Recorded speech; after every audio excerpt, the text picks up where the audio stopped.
Okay, so thank you everyone. This is probably my fourth class on first semester syllabus and probably my second class on metamorphosis, on Ovid's metamorphosis. In the first class of Ovid's metamorphosis, we have discussed what is the biographical details of Publius Ovidius Naso. We have also talked about the basic information about Ovid's Metamorphosis. It's a poem of almost near about 13,000 lines, 12,000 lines. It's a poem which is written in dactylic hexameter.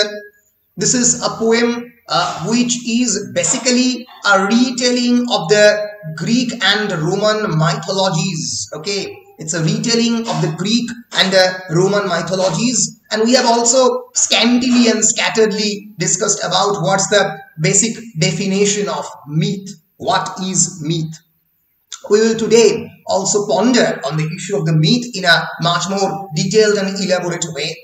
But nonetheless, we have talked about myth, and we have also talked about that the entire poem of Metamorphosis basically begins from the chaos, the chaotic situation in which the earth was created up to the deification of Julius Caesar, or Caesar becoming the ascension of Julius Caesar into the throne.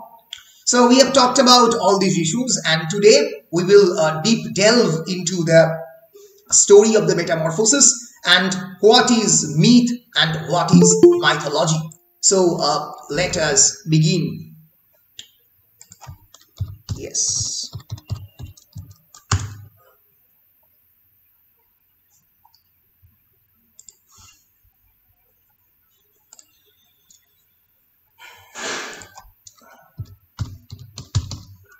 Wait.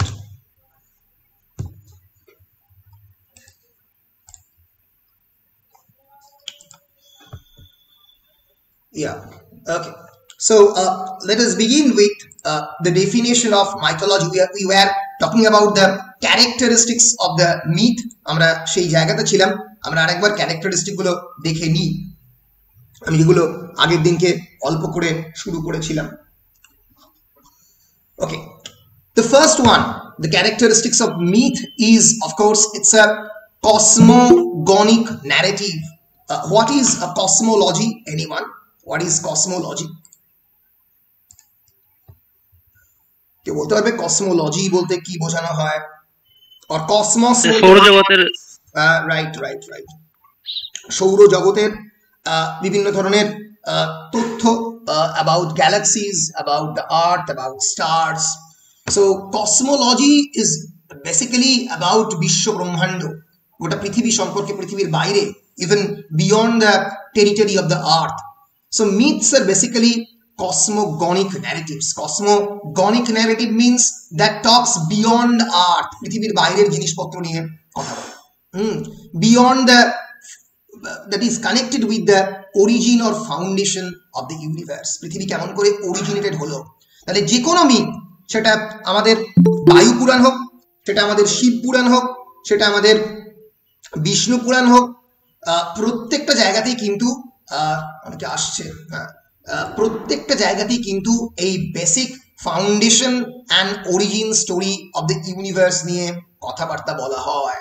তাহলে কেমন ভাবে পৃথিবী তৈরি হলো, how the world was created, and it also deals with various characters that are proto-human or deific in nature. Proto-human means human-like, or deific means god-like. So myth involves a very wide narrative setting, that talks about the origin of the universe. পৃথিবী কেমন করে সৃষ্টি হলো সেই বিষয়ে কথা বলার চেষ্টা করে এই মাইথোলজিক্যাল ন্যারেটিভ গুলো। Sorry, yeah,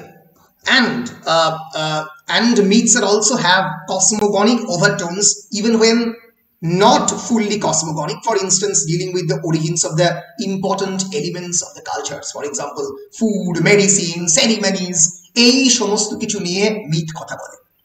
So myths are basically cosmogonic in nature, and they talked about the origin of the universe, পৃথিবীর শুরুর ব্যাপারে। And Myths are also narratives of sacred nature. They are often connected with some ritual, achar, bichar, superstitions. For example, শিবের পূজা করতে গেলে কি কি ধরনের ritual follow করতে হবে, বা অনেক ক্ষেত্রে সেই রিচুয়ালগুলো কুসংস্কারের পর্যায়ে তো করতে পারে।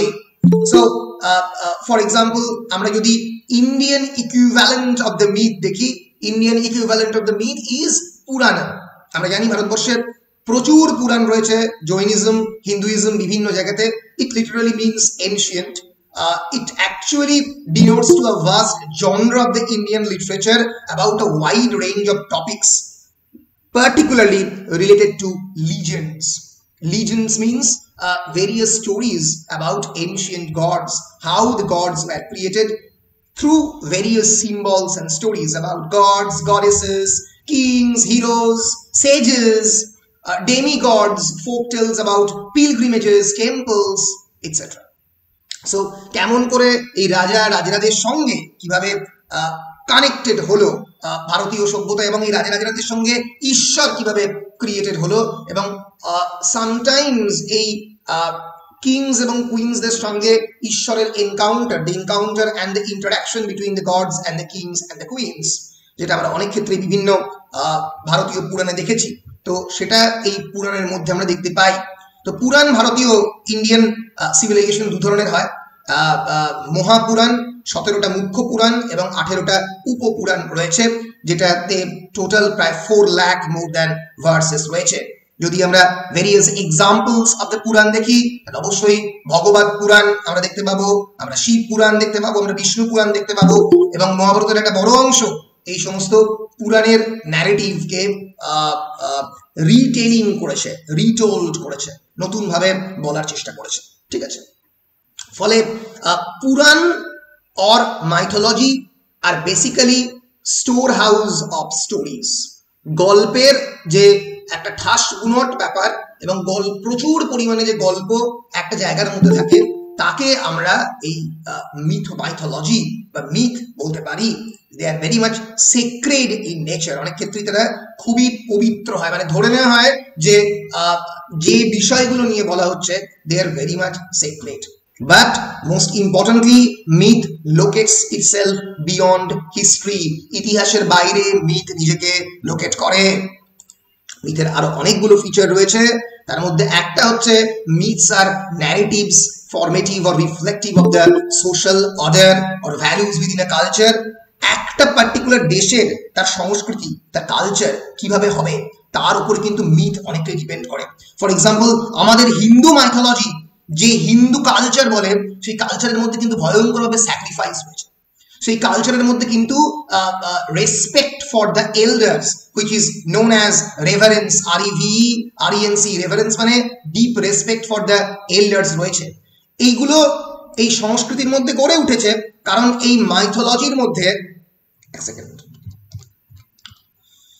এই মাইথোলজির মধ্যে এই যে বিষয়গুলো বললাম, সেই ক্যারেক্টারিস্টিক গুলো খুব ভীষণভাবে রয়েছে। যে আমি স্ক্রিনের মধ্যে লিখছি, for example, respect for the elders is another very important thing. Then there is, of course, sacrifice. কিন্তু Greek mythology, this is Indian mythology, কিন্তু গ্রিক মাইথোলজির মধ্যে আমরা বলতে পারবো না যে রেসপেক্ট ফর দ্য এল্ডার্স নেই, কিন্তু যেটা খুব ভীষণভাবেই রয়েছে সেটা হচ্ছে the issue of the incest. Incest means sexual attraction or developing a kind of sexual encounter with closest relatives, developing sexual encounter with closest relatives. Incest taboo, এটা বিভিন্ন society একটা ট্যাবু বলে ধরে নেওয়া হয়, কিন্তু গ্রিক মাইথোলজিতে বা গ্রিক সভ্যতায় সেটা ট্যাবু বলে ধরা হয়নি কোনো কালেই। ট্যাবু বলে ধরা হয়নি কোনো কালেই, এবং সেই জন্য এই গ্রিক মাইথোলজিতে কিন্তু ইনসেস্ট একটা অত্যন্ত গুরুত্বপূর্ণ সিম্বল। তোমরা ইডিপাসে পাচ্ছ, Oedipus killed his own father and married his own mother, যেটাকে পরবর্তীকালে একজন বিখ্যাত psychoanalyst Sigmund Freud Oedipus complex বলেছেন। Oedipus complex, it's a psychological predicament or psychological state in which a male child got attracted to his mother and develop a kind of hatred towards his father. Oedipus complex, Sigmund Freud এই এক ধরনের psychological প্রেডিকামেন্টের কথা বলেন যখন একটা ছেলে যার বয়স মেল চাইল্ড যার বয়স ফ্রম 2 years to 6 years তারা এই ইডিপাস কমপ্লেক্সটা ডেভেলপ করে। এই ইডিপাস থেকেই কথাটা তিনি ডিরাইভ করেছিলেন। ফলে গ্রিক কালচারের মধ্যে কিন্তু murdering the closest relatives and marrying the closest relatives একটা কিন্তু কালচারের পার্ট অ্যাট দ্য পার্সেল। ভালো খারাপ এরকম কোনো জাজমেন্টের মধ্যে আমরা যাব না, এটা যে কোনো কালচারের বিভিন্ন সময় পার্ট হতে পারে, এটা এই কালচারেরও part. Clear? Okay, so we were talking about this kind of mythologies. So another characteristic of myth is that myths are narratives representative of a particular epistemology. Epistemology মানে কি? Anyone? What's the meaning of the word epistemology? কেউ বলতে পারবে? আচ্ছা, epistemology means জ্ঞান তত্ত্ব। এপিস্টেমি থেকে কথাটা এসছে, epistemology মানে science of knowledge in which knowledge is developed। এবার যদি তোমরা ফর এক্সাম্পল যারা এই বাংলায় জন্মগ্রহণ করেছো বা ভারতবর্ষের একটা বিশেষ জায়গায় জন্মগ্রহণ করেছো, তোমরা কি বলতে পারবো যে তোমাদের epistemological origin is almost same as the Europeans? তোমরা বলতে পারো না, কারণ ইউরোপিয়ানরা যে পরিবেশে বড় হয়েছে, যেভাবে তাদের মধ্যে rationality, justification of belief, knowledge, respect to the elders, they are completely different. বুঝতে পেরেছো?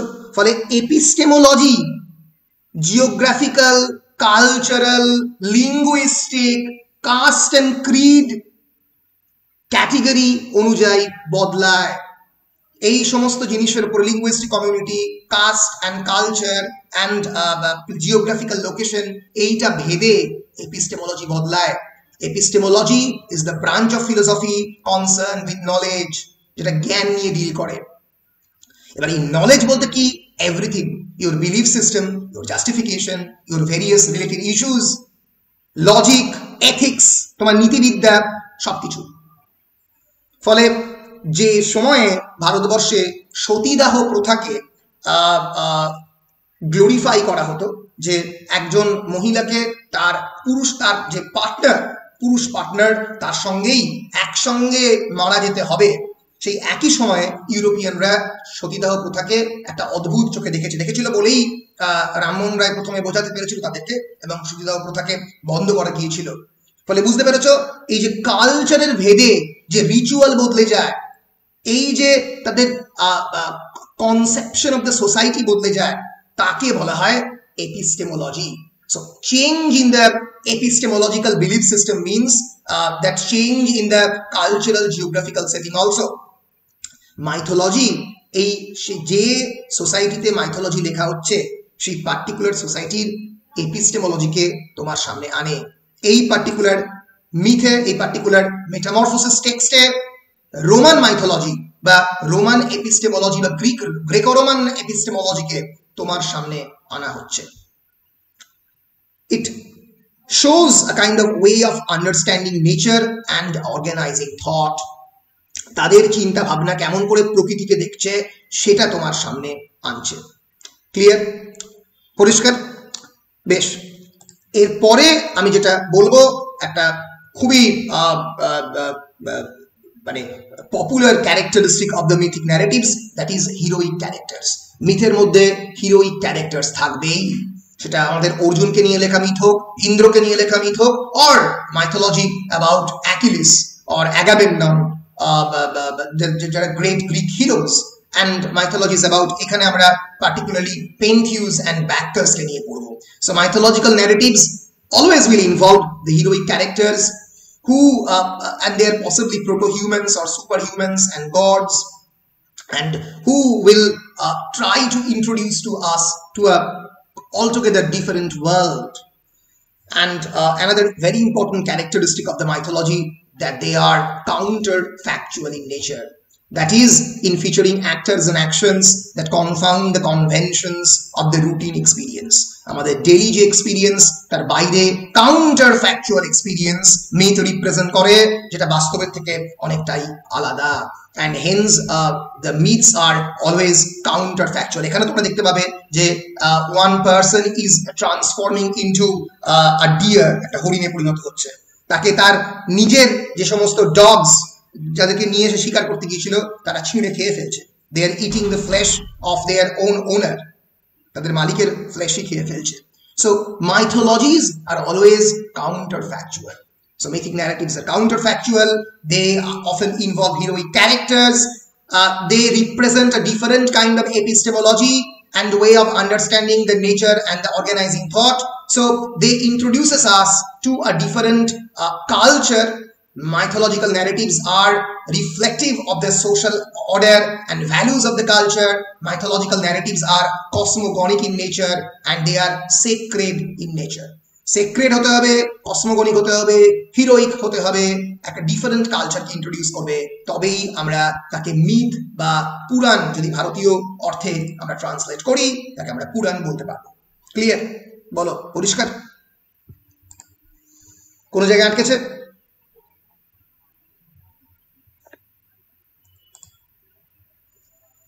পরিষ্কার তো? বলো। আচ্ছা, কোন জায়গায় বুঝতে পারো না কিছু? স্যার বলো বলো। স্যার এখানে আপনি যে বললেন যে রেসপেক্ট ফর দ্য এল্ডার, সেটা স্যাক্রিফাইস কেন বলছে স্যার?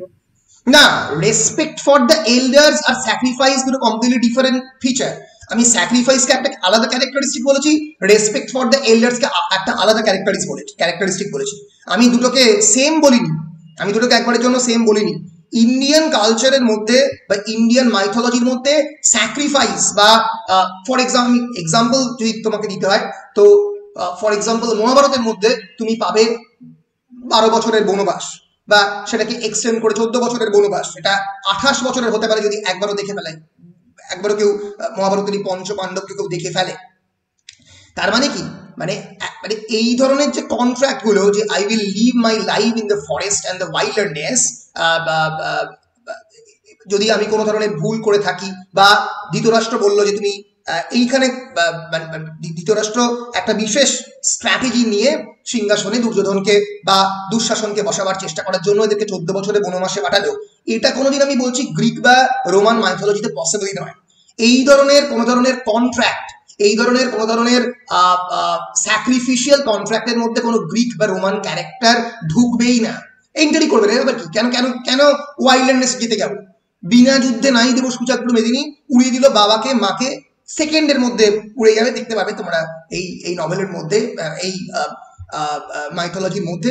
এবং তারপরে গল্পের একটা অন্য ধরনের মোড় আসবে, তার নিজের সন্তানই আবার তাকে মারবে।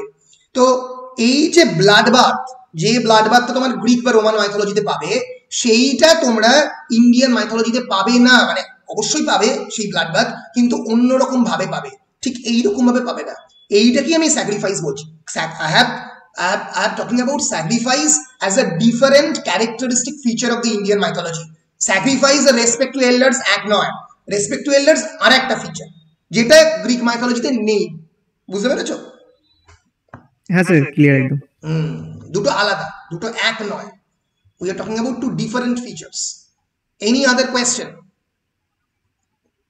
Okay, so if there is no question, I am moving on. আমরা যে মাইথোলজিটা পড়তে চলেছি, মেটামরফোসিস, এই mythological collection is really one of the most influential works in the western culture.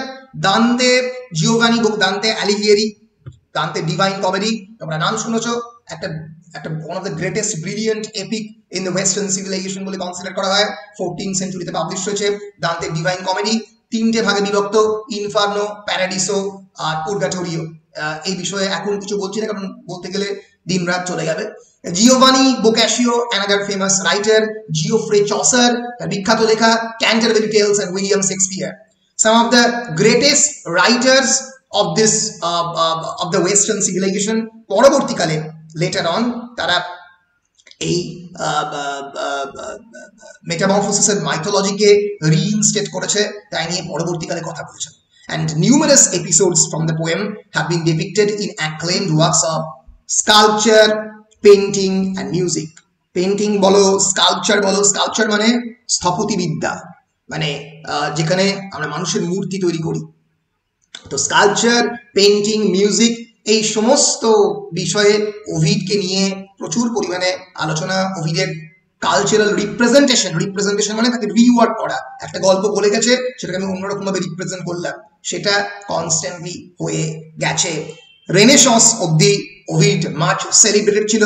Although after Renaissance Ovid লিখছে, আমি আগেই বলেছি, অ্যারাউন্ড 20 বিসিতে এটা লিখছে। রেনেসন্স হচ্ছে কত সালে? রেনেসন্স হচ্ছে 1493 থেকে শুরু হচ্ছে রেনেসন্স। RENAISSANC, এগুলো একটু মাথায় রাখবেন। তার আগে অব্দি ওভিড ওয়াজ মাচ সেলিব্রেটেড। রেনেসন্সের পরে ওভিড আস্তে আস্তে ওভিডকে লোকজন একটু ভুলে যেতে থাকে, কিন্তু তারপরে আবার the end of the 20th century, the beginning of the 20th century সময় থেকে ওভিডের ওয়ার্ক আবার সেলিব্রেটেড হতে আরম্ভ করে। সো ওভিডের work has been translated into English first by William Caxton, যিনি প্রথম প্রিন্টার আবিষ্কার করেন ইংল্যান্ডে। নট গুটেনবার্গ তো গোটা পৃথিবীর মধ্যে প্রথম প্রিন্টার আবিষ্কার করেন, কিন্তু উইলিয়াম ক্যাক্সটন প্রথম ইংল্যান্ডে প্রিন্টিং কালচার আনে 1480। সেই সময় ওভিডের মেটামরফোসিস প্রথম ইংরেজিতে ট্রান্সলেট হয়। এইবার কয়েকটা important information about the text, যেটা 2 নম্বরের কোয়েশ্চেনে পড়তে পারে, জাস্ট মুখস্থ করে নিতে হবে, এছাড়া আর কোনো রাস্তা নেই। সেটা হচ্ছে যে what are the sources and models of Ovid's metamorphosis, কোন জায়গা থেকে ওভিড গল্পগুলোকে তার গল্পে এনেছেন। What are the sources, the origin stories. কোনগুলো sources? First, the model for a collection of metamorphosis myths derived from a pre-existing genre of the metamorphosis poetry. আমি আগেই বলেছি মেটামরফোসিস পোয়েট্রি বলে একটা জনরা এক্সিস্ট করতো, যেখানে evolution of the characters, transformation of the characters, mutability of the characters কে depict করা হতো। হেলেনিস্টিক ট্র্যাডিশন মানে গ্রিক কালচার বা গ্রিক ট্র্যাডিশনের একটা পার্টিকুলার পিরিয়ডকে হেলেনিস্টিক ট্র্যাডিশন বলা হয়। কোন কোন বই থেকে পাওয়া গেছে? 1 নম্বর, বয়োস অর্নিথোগনিয়া। It's a fragmentary poem. Ornithologist মানে তোমরা কেউ জানো? Ornithologist, anyone? Ornithologist মানে জানো? Ornithology মানে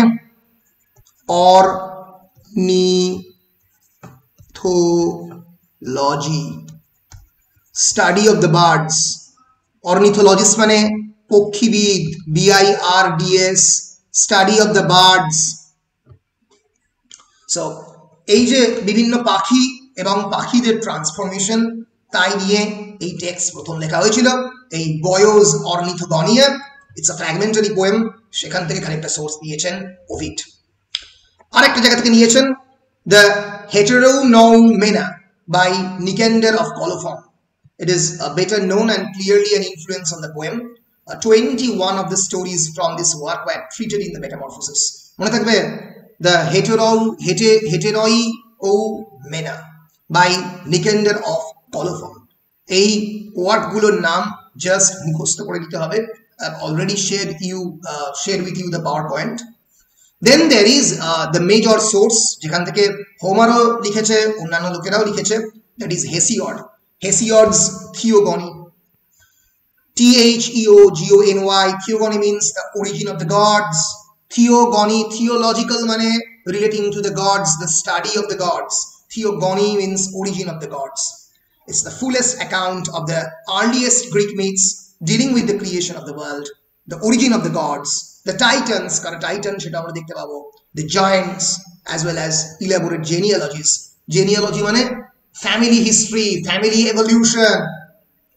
So Theogony, which has been written by Hesiod, is one of the origin story of Metamorphosis. মনে থাকবে, Hesiod's Theogony. Yes, Hesiod's Theogony. And then there is Hesiod's Works and Days. It's a didactic poem about farming life, কৃষি বিদ্যা, এবং যেখানে কিন্তু প্রমিথিউসের mythology, প্যান্ডোরার mythology এবং 5 edges of the man, 5টা যে যুগ এই পৃথিবীর এই মাইথোলজি, সেইটা কিন্তু এই হেসডের ওয়ার্কস অ্যান্ড ডেজে বলেছে। তাহলে এই জিনিসটা তোমরা বুঝতে পারছো, একটু দেখলেই বুঝতে পারবে যে metamorphosis, it's a poem of evolution, it's a poem of transformation, but at the same time it also talks about the farming life, the various ages of man, কেমন করে পৃথিবীর বিবর্তন হচ্ছে, কোন কোন এজে পৃথিবীকে বিভক্ত করা যায়। তাহলে বুঝতেই পারছো হিস্ট্রির আগে, বিফোর হিস্ট্রি, মাইথোলজি কি কনস্ট্রাক্ট করার চেষ্টা করে, যেখান থেকে হিস্ট্রির বর্ডার শেষ হয়েছে তার আগে অবধি এই পৃথিবীর জীবন কেমন ছিল, পৃথিবী কেমন করে সৃষ্টি হলো, তার স্টোরিটাকে বলার চেষ্টা করে। আমাদের হিন্দু মাইথোলজিতে যেরকম বৃহদারণ্য উপনিষদে বলা আছে একটা বিরাট বড় পাখি এই ওয়ার্ল্ডটাকে ডিমের মতো করে তা দিচ্ছিল এবং তারপরে এই ওয়ার্ল্ড ক্রিয়েটেড হয়। ব্রহ্মার মাইথোলজি আছে, ব্রহ্মা কেমন করে এই পৃথিবীকে দেখেছিল, বিষ্ণুর আলাদা করে মাইথোলজি আছে। সেরকম একই রকম ভাবে আমরা বলতে পারি ইউরোপিয়ান কালচারে, গ্রেকো রোমান কালচারে এই how the world was created তার বিভিন্ন ধরনের আলাদা আলাদা মাইথোলজি রয়েছে, সেটা মেটামরফোসিস রিপ্রেজেন্ট করার চেষ্টা করেছে। প্রমিথিউসের মিথ তোমরা পরে জানতে পারবে, তোমাদের এই টেক্সটের ক্ষেত্রে খুব রেলিভেন্ট নয়। হু first ব্রট the fire into the earth, Prometheus এই পৃথিবীতে প্রথম আগুন এনেছিল। The fire was a kind of very important element in the court of Zeus, who was the great god JDUS, যার কথা এই গল্পে তোমরা পড়বে, who is almost equivalent to the Indian mythological god, king of the gods, Indra. Zeus ইন্দ্রের প্রায় equivalent. সেই জিউসের court থেকে প্রমিথিউস প্রথম ফায়ার চুরি করে আনে এই ওয়ার্ল্ডে। তার মাইথোলজি এই হেসিওডের ওয়ার্কস এন্ড ডেজে আছে। Pandora, you have encountered with the word Pandora, Pandora's box. Pandora's box is a kind of box যার মধ্যে থেকে পৃথিবীর সমস্ত ধরনের যে সমস্যা বা ট্রাবল সেই বক্স থেকে বেরিয়েছিল। তার আগে অব্দি পৃথিবীতে কোনো সমস্যা বা ট্রাবল ছিল না, এই প্যান্ডোরাস বক্স থেকে বেরিয়েছিল। তো এই ধরনের মাইথোলজি প্রথম হেসিওডের ওয়ার্কস এন্ড ডেজের মধ্যে আছে বা ছিল, সেইগুলোকে নিজের মতো করে রিটেলিং করেছে আমাদের Ovid. So Hesiod's Theogony, that is the origin of the gods, Hesiod's works and days, and Heteronoumena by Nicander of Colophon, and Boyos Ornithogonia. These are some of the sources and models behind Ovid's Metamorphosis. So these are some of the sources of Ovid's Metamorphosis. বলো। মানে জার্মানাসের যা age of প্রিহিস্টোরিক বা যেটা বাংলাতে প্রাগৈতিহাসিক যুগ বলছে সেইটাকে নিয়ে তো স্যার। হ্যাঁ, আমরা বলতে পারি যে প্রাগৈতিহাসিক যুগ or before the historic element myth শুরু করেছে, কিন্তু একটা সমস্যা আছে প্রিহিস্টোরিক কথাটা ইউজ করার। The problem is that the prehistoric is a geological word, or we can say that it denotes to a field which is related to geology or archaeology. কিন্তু mythology এই জিওলজি এন্ড আর্কিওলজি বিয়ন্ড এ নিজেকে set করে, because it is not a science, it is not a field of science, it's definitely an academic field mythology. কিন্তু মাইথোলজিকে তুমি কোনোদিন scientific perspective থেকে বা scientific looking glass থেকে দেখতে পারবে না। এই জন্য এটাকে প্রিহিস্টোরিক বলা যায় না, কারণ প্রিহিস্টোরিক বলতে সায়েন্টিফিক ওয়েতে Jurassic age, the age of the dinosaur বা আদার প্যালিওলিথিক এজ তাকে বোঝায়।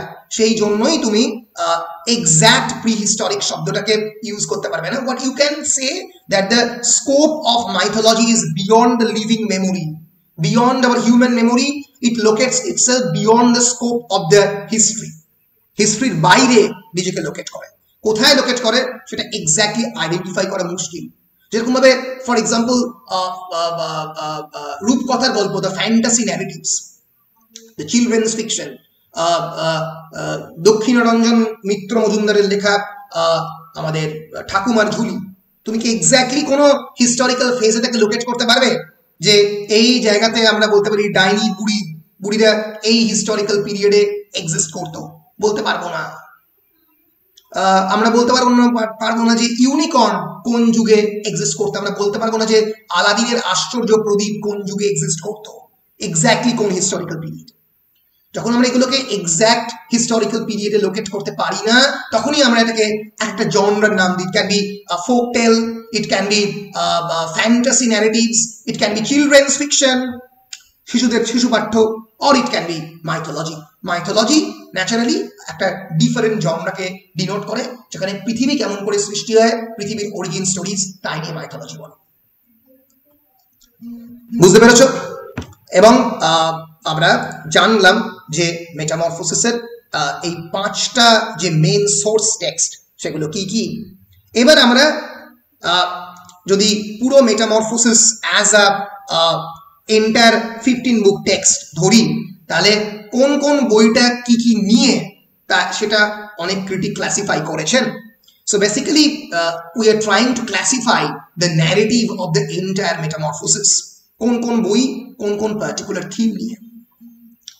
It's basically metamorphosis is a comprehensive in its chronology, recounting the creation of the world to the death of Julius Caesar. আগেই বলেছি creation of the world থেকে death of Julius Caesar নিয়ে, এবং which had occurred only a year before Ovid's birth, and it has been compared to the works of the universal history. অনেকেই এটাকে ইতিহাসের কাজ বলে মনে করতো তখনকার দিনে। আমরা এই 15টা বইকে যেভাবে ক্লাসিফাই করতে পারি সেটা এখানে দেখানো হয়েছে। Book 1 to Book 2 is known as the Divine Comedy. Why the Divine Comedy? Because it deals with the divine beings. Divine মানে স্বর্গীয়, gods and the goddesses, entirely gods and goddesses কে নিয়ে ডিল করতো। তাই Book 1 and Book 2 is about the Divine Comedy. It's about purely about gods and goddesses. Book 3 থেকে Book 6 আমি আগেই বলেছি, আমি দু ধরনের রিলিজিয়নের কথা বলেছি। একটা হচ্ছে কোন কোন রিলিজিয়নের কথা আমি বলেছি একটু আমাকে বলো, মনে করিয়ে দাও, দেখি তোমাদের মনে আছে কিনা। I have talked about 2 types of religions. 2 ধরনের ধর্মের কথা আমি বলেছিলাম। কোন কোন ধর্ম বলো বলো? 2 types of religious schools. মনে আছে কারোর? কারোর মনে নেই? মনে রাখা উচিত, বলো। I've talked about 2 types of religious faiths, polytheism and, মনে পড়ছে? একটু মনে রাখতে হবে কিন্তু, বলো। কারোর কারোর মনে পড়ছে না?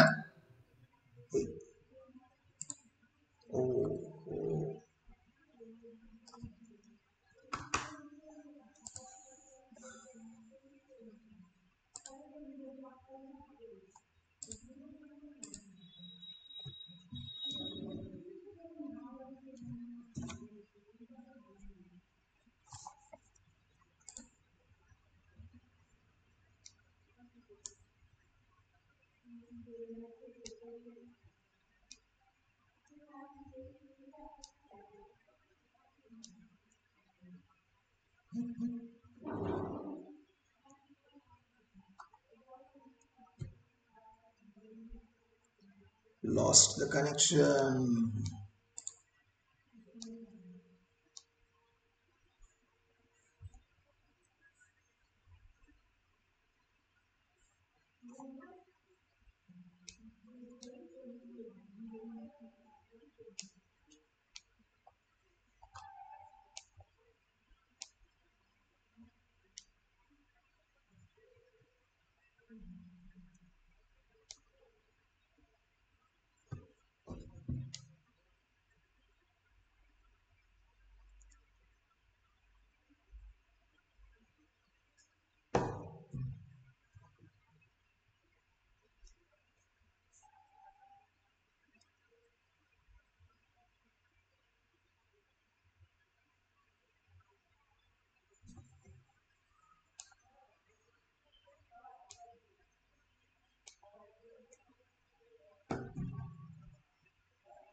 বলো।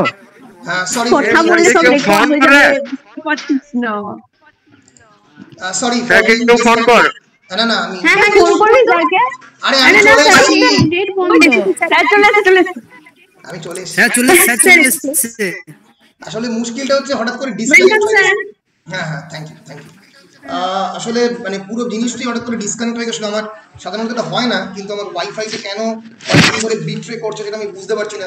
আগের দিনও একটু হঠাৎ করে এই প্রবলেমটা হলো। তো যাই হোক, এটা তো মানে পার্ট অ্যান্ড পার্সেল অফ মানে অনলাইন টিচিং, আই গেস, কিছু করার নেই। তো যাই হোক, আমি এক সেকেন্ড দাঁড়াও, এই পাওয়ার ব্যাংকটাকে লাগিয়ে দিই তার সঙ্গে, আমি যে ওয়াইফাইটার সঙ্গে কানেক্ট করছি তার সঙ্গে লাগিয়ে দিই একবার।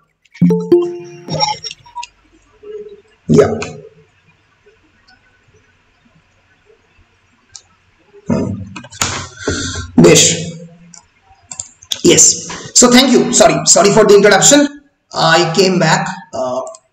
Yes, so আমি কোনখানে ছিলাম? আমি বলছিলাম there are two types of religion. আগের দিনে আমি বলেছিলাম two types of religion কোন দুটো আমাকে একটু বলো।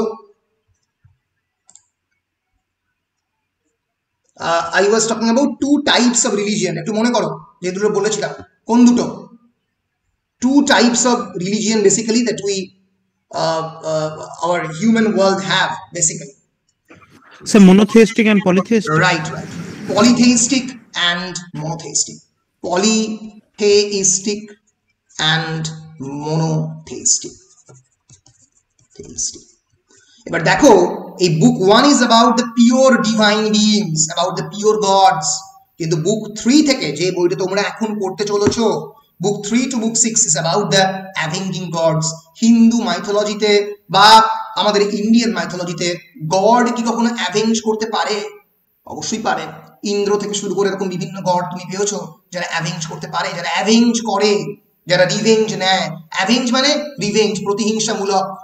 So a book 3 to book 6 is about the revenging gods or avenging gods who are taking revenge against the humans. এইটাই তোমাদের এই বুক 3টা তোমাদের সিলেবাসের মধ্যে আছে। প্রথমটা নেই, about the divine comedy, about the pure goodness or about the pure gods and goddesses. আমি আগের দিনই বলেছি এই মনোথেইস্টিক রিলিজিয়নের মধ্যে অ্যাভেঞ্জিং গডস এর কোনো জায়গা নেই। Christianity, Islamic religion, God as a pure divine entity, as an abstract pure entity, omniscient, all powerful, all pervading হিসেবে ইমাজিন করা হয়, but not in the polytheistic religion. In polytheistic religion, gods are essentially anthropomorphic in nature. ANTHRO, anthropomorphic, MORPHIC. Anthropomorphic means creating gods in the light of the humans. ভগবানকে তৈরি করা হচ্ছে মানুষের মতো characteristic দিয়ে। বুঝতে পেরেছো? স্পেলিংটা একবার বলুন। অ্যানথ্রোপোমরফিক, ANTHROPOMORPHIC। স্ক্রিনের মধ্যে দেখানোর চেষ্টা করছি। এই আমি তো প্রেজেন্ট করছি না, এর ফলে তোমরা দেখতে পাচ্ছ না। এই রে আমাকে দেখতে পাচ্ছি না। হ্যাঁ সেটাই আমাকে বলবে তো। আমি তো স্ক্রিনের মধ্যে লিখছি কিন্তু তোমরা দেখতে পাচ্ছ না। ইয়েস, দেখো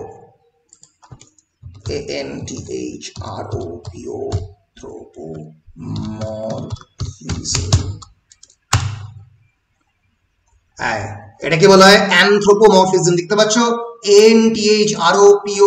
ANTHROPOMORPHISM, anthropomorphic. Anthropomorphism is the attribution of the human traits, emotions or intentions to the non-human entities, like it can be gods, to the winds, to for example sun, যে কোনো ধরনের non-human entity, gods থেকে শুরু করে, সূর্য থেকে শুরু করে, বাতাস থেকে শুরু করে সবাইকে হিউম্যানের মতো করে ট্রেট দেওয়া, তাকে বলা হয় অ্যানথ্রোপোমরফিজম। সারা পৃথিবীতে অ্যানথ্রোপোমরফিজম নিয়ে বিভিন্ন ধরনের আলোচনা আছে।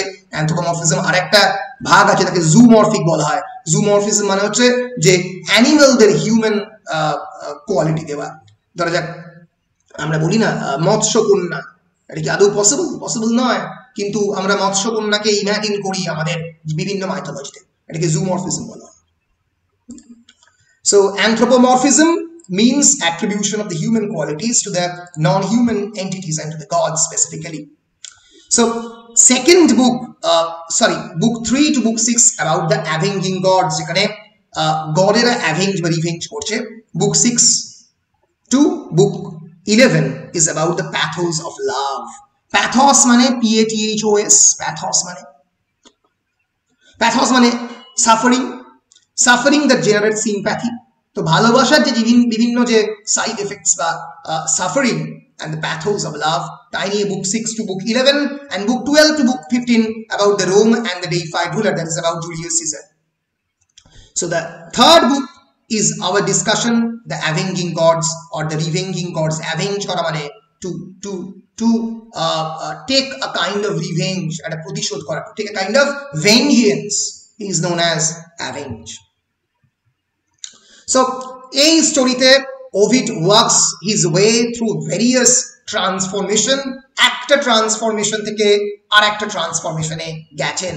আমি এই নিয়ে পরে ডিসকাস করব। আমি ডাইরেক্টলি যেটা করব সেটা হচ্ছে এইটা তোমরা একটু দেখে নেবে যে 15টা বইয়ের কি কি ডিভিশন এবং কোন কোন ডিভিশনে কোন কোন মাইথোলজি আছে, তোমাদের এমনি নিজেদের জন্য এটা সিলেবাসে আলাদা করে নেই। এবার আমি ডাইরেক্টলি চলে আসবো দ্য 5 এজেস অফ ম্যান, যার কথা হেসিওড বলেছেন, যেটা এই পার্টিকুলার ন্যারেটিভে ইউজ করেছেন ওভিড। 5টা age, according there are 5 ages. One is golden. The golden age is where the men lived among the gods, যেখানে মানুষ এবং ঈশ্বর একসঙ্গে থাকতো। The world is full of peace and harmony. Humans didn't have to work to feed themselves and earth provided in abundance, যেটা অনেকটা আমরা classical Christian mythology, for example Adam and Eve, তার মধ্যে খানিকটা পাই যে humans and gods are living together in peace and harmony. Humans didn't have to work to feed themselves. Then there is Silver Age. In the Silver Age আমরা এই গল্পটা দেখতে পাবো where Zeus replaces Kronos. এই গল্পটা আমি পরে বলছি। Who is Zeus and who is Kronos? Zeus is the god and Kronos is his son, and Zeus will replace Kronos. Kronos-এর ছেলে হচ্ছে Zeus. এইটা সিলভার এজে প্রথম ঘটে। And men live for 100 years under the dominion of their mothers. Matriarchal society প্রথম created হয়, not patriarchal society, but matriarchal society. And after death of the humans of this age became blessed spirits of the underworld. Brazen Age, এর পরে শুরু হয় Brazen Age. Men of the Bronze Age were hard. War was their purpose and passion. Not only arms and the tools, but their very homes were forged of bronze. Bronze Age হচ্ছে known as Brazen, হচ্ছে adjective of the word bronze. Bronze এর adjective হচ্ছে Brazen, এবং সেই সময় প্রথম পৃথিবী যুদ্ধক্ষেত্রে পরিণত হয়। মানুষের বাড়ি ব্রোঞ্জে ক্রিয়েটেড হতে আরম্ভ করে, and the spirits dwell in the dank house of the Hades. Hades means underworld or hell. Hades কথাটা মানে হচ্ছে in Greek mythology Hades means underworld or hell, নরক। সেই সময় এই পৃথিবীটা প্রায় নরকে পরিণত হয়, transforming to hell, এবং যুদ্ধ, war was the purpose and the passion. তাহলে golden age, silver age, brazen age. এর পরে যে এজটার কথা বলছেন, এই পার্টিকুলার এজে দুটোর মাঝখানে লোকের হচ্ছে তোমাদের বুক 3 অফ দ্য মেটামরফোসিস। একটা হচ্ছে হিরোইক এজ আর একটা হচ্ছে iron age. What is heroic age? The 4th age was brazen too, but nobler and more generous. Being begotten by the gods on mortal mothers, they fought gloriously in the siege of the Thebes. Thebes-এর siege mortalরা ভয়ঙ্কর fight করে। The expedition of the Argonauts and the Trojan War, এই সময় এটা হচ্ছে the time of the Iliad. Iliad হচ্ছে located in the heroic age. মনে থাকবে heroic age Iliad located, and finally book 3 basically located on the Iron Age, where Hesiod finds himself in the Iron Age. During this age humans live an existence of toil and misery. মানুষ খুব খারাপ ভাবে রয়েছে। Children dishonor their parents. Brothers fight with brother. এই গল্পে আমরা দেখবো একজন ভাই আরেকজন ভাইয়ের প্রাণ নেবে কিভাবে। And the social contact between the guest and the host is forgotten. There is always a social contact between the guest and the host, যে গেস্টের গায়ে কোনোভাবে হোস্ট হাত দিতে পারে না, and not even the other way around. সেই contact between the guest and the host কিভাবে হারিয়ে যাচ্ছে during this particular iron age, সেটা আমরা এই টেক্সট, এই বুক 3 তে দেখব। The book 3 of Metamorphosis is located in the Iron Age. So according to Hesiod and according to Ovid actually almost followed these 5 ages of man theory of the Hesiod. There are 5 ages: golden, silver, brazen, heroic and iron. So golden is the age where the men lived among the gods in peace and harmony, perfectly in peace and harmony. Then there is silver age where Zeus replaces the Kronos. Then there is brazen age where the men were fighting and creating conflict with one another. War was their purpose and passion. Then there is heroic age. The 4th age was brazen too, but it's nobler and more generous. Age prothom Trojan war hoy. And Iron Age is the age where the book 3 of the Metamorphosis locates itself, in which people like Ovid and Hesiod were born. এরা যখন প্রথম জন্মেছে iron এজে, এই iron age নিয়ে আমাদের text book 3 of metamorphosis. Clear? বলো বলো বলো বলো। Sir, can we relate golden age to Satyajug and Iron Age to Kali Yuga in Indian mythology? You can do that. Of course, you can do that. You can relate the Satyajug with the golden age, and then there are Koli, Dapur and other ages. তুমি এভাবে relate করতে পারো, কিন্তু Indian কনটেক্সটের সঙ্গে western হিস্ট্রির মেলাবার একটা মূল সমস্যা হচ্ছে যে মানে টেক্সচুয়ালি অ্যান্ড কালচারালি দুটো ডিফারেন্ট কালচারে বিলং করে। কিন্তু হ্যাঁ, তুমি এটা বলতেই পারো, you can relate, of course you can relate. বেশ, এইবার আমি এই যে একটা বিরাট বড় লিস্ট দেখিয়েছি রোমান গডস এর যে লিস্ট, সেটা আমি আগে বলছি না, কারণ আগে বললে তোমাদের মাথাটা গোলমাল হয়ে যাবে। তো তোমরা পাওয়ার পয়েন্টে তোমাদের যেটা দিয়েছি সেখানে দেখতে পাবে যে এই শুরু হচ্ছে সবকিছু কেওস দিয়ে। তো সেটা বললে তোমাদের মাথাটা যেহেতু গোলমাল হবে, তাই আমি ডাইরেক্টলি মাইথোলজি দিয়েই স্টার্ট করছি। বলতে বলতে আমি এই লিস্টের মধ্যে ফেরত আসবো। তাহলে এর আগে অবধি কোনো কনফিউশন আছে? এর আগে অবধি এনি কনফিউশনস? এই যে এজ গুলো বললাম আর মাইথোলজি ডেফিনেশন, এটা নিয়ে কোনো confusion? And about the reading of the books, হ্যাঁ বলো।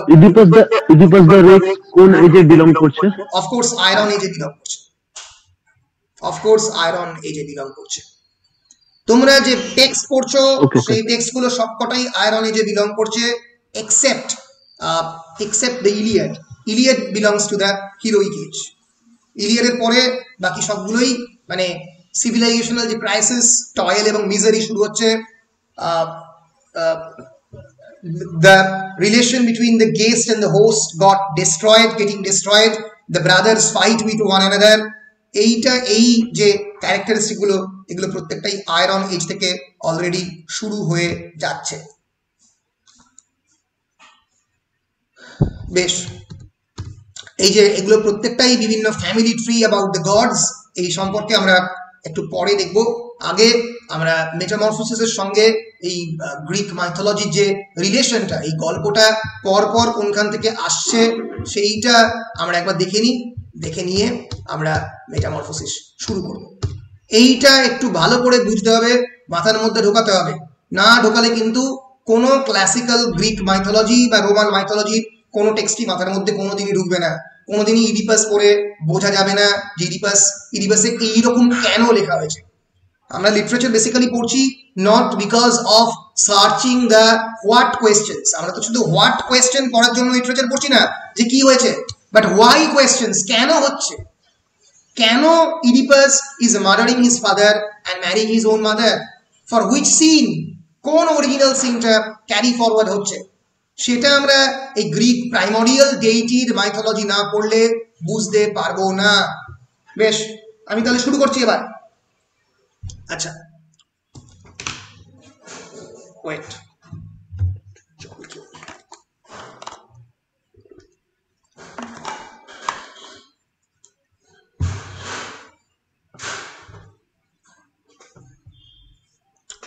আমি আগেই বলেছি যে আমরা এই গ্রিক মাইথোলজিক্যাল স্টোরির যে origin points about the gods and the world, এটা আমরা পাচ্ছি from Hesiod's Theogony. Hesiod's Theogony থেকে আমরা এই পুরো অ্যাকাউন্টটা পাচ্ছি। So Hesiod's Theogony begins with chaos. So at the beginning of the world there is only chaos. Chaos means a yawning nothingness. Nobody is there. So according to the Greek mythology, at the beginning of the mythology, then there is only chaos. C-H-A-O-S. Chaos means a completely disordered state or disordered condition যেটা পৃথিবী is transforming itself into nothingness. কিছু নেই চারপাশে, একটা complete nothingness, a complete void, an empty void is there, is known as the chaos. So the world begins with, almost like Hindu mythology, it begins with chaos, a yawning nothingness, and out of the void emerged প্রথম ঈশ্বর পৃথিবীর Greek মাইথোলজিতে প্রথম ঈশ্বরকে Gaia means the earth, and then there are some other primary divine beings মানে divine beings which are named after the elements and emotions of the earth. প্রথম ঈশ্বরের যে ধারণা তার মধ্যে কিন্তু খুব ভীষণভাবেই মানুষের যে বেসিক এলিমেন্টাল হিউম্যান ইমোশন সেগুলো জড়িত। এরস হচ্ছে আরেকজন ঈশ্বর। The Eros is the god of the love. Then there is Abyss. Abyss means Tartarus. Abyss মানে গহ্বর। আমরা পৃথিবীতে তো বিভিন্ন জায়গায় আমাদের unknown untrodden abyss পাই। ওই জন্য মাইথোলজি কিন্তু খুব ভীষণভাবে হিউম্যান লাইফের সঙ্গে রিলেটেড। আমরা গর্তকে ভয় পাই, আমরা গহ্বরকে ভয় পাই, আমরা ক্যানিয়নকে ভয় পাই, যেগুলোকে ভয় পাই সেগুলোকে আমরা ঈশ্বর করেছি। পৃথিবীর মানুষ আর্থকে ভয় পায়, ভূমিকম্প হয়, কেওস তৈরি করে, আর্থকোয়েক ক্রিয়েট করতে পারে, and hence the first god is Gaia is the earth, and then there is Eros, then there is Tartarus, and then there is Erebus is the god of the darkness. So Erebus, Eros, and of course Tartarus. তাহলে প্রথম যিনি ঈশ্বর, যিনি আমাদের এই গল্পের কনটেক্সটে অত্যন্ত important, is known as গাইয়া, Gaia. গাইয়া, এই স্পেলিংটা আমার খালি গন্ডগোল হয়, এক সেকেন্ড দেখে নি। হ্যাঁ, GAIA, সরি GAIA।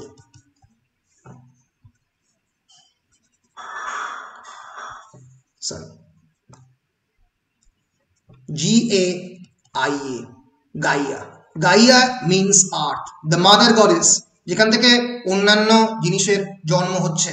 এছাড়া আরো কিছু প্রাইমারি ডিভাইন বিংস ক্রিয়েটেড হয়। For example Erebus, EREBUS, Erebus means darkness. Tartarus means abyss, and other elemental beings were created at this time. Sorry, Tartarus spelling TARTARUS, Tartarus. And without any male assistance, Gaia gave birth to Uranus. কোন ধরনের mail assistance ছাড়া, without taking help of any kind of male sperm, Gaia gave birth to Uranus or the sky. So Uranus is the child of the Gaia, who then fertilized her. So প্রথম থেকে Greek মাইথোলজির মধ্যে যে থিমটা ইনগ্রেন্ড is known as the theme of the incest. Please look into your screen, the theme of the incest. Incest মানে sexual relations between people classed as being too closely related to marry each other. Generally Indian civilization e incest ke as a taboo হিসেবে use করা হয়. It's the human sexual activity between family members or close relatives. This typically includes sexual activity between people in consanguinity, that is blood relations, and sometimes those related by affinity, that is marriage or step family, adoption, clan or lineage. So incest is the human sexual activity between the very close relatives, যেটা প্রথম থেকেই Greek মাইথোলজির মধ্যে ইনগ্রেন্ড। ফলে Greek মাইথোলজিতে কিন্তু incest কোনো tabu নয়, কোনো খারাপ ধারণা নয়। এই জায়গাটা আমাদেরকে প্রথম বুঝতে হবে। যে যখনই জন্ম হচ্ছে গ্রিক মাইথোলজিতে, এই ওয়ার্ল্ডের যখন প্রথম ক্রিয়েশন হচ্ছে, সেখানে গাইয়া ওয়াজ দ্য মাদার আর্থ। গাইয়া এই পৃথিবীর জন্ম দিচ্ছেন। Gaia without any male assistance giving birth to Uranus. Uranus means the sky, who then fertilized her. So in the first place there occurs the marriage between Gaia and Uranus. প্রথম যেটা দিয়ে শুরু হচ্ছে Greek mythology is Gaia and Uranus. U-R-A-N-I-U-S. Uranus, Gaia and Uranus, এদের সম্পর্ক দিয়ে কিন্তু প্রথম শুরু হচ্ছে Greek mythology. And from that union were born 6 of the Titans. Titans were the great warriors, the great male warriors who are indomitable in Greek mythology. যাদেরকে হারানো প্রায় অসম্ভব। These were the 6 Titan, Titans, Greek mythology.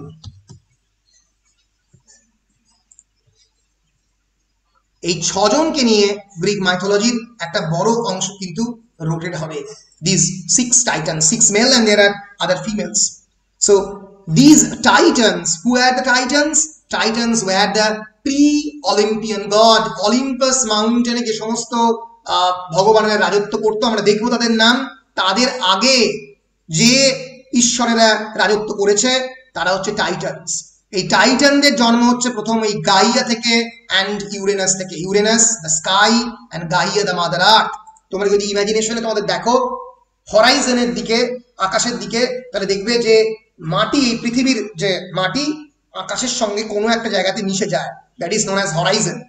Human ইমাজিনেশনে হরাইজনকে চিরকাল দেখা হয় as the meeting point between the earth and the sky.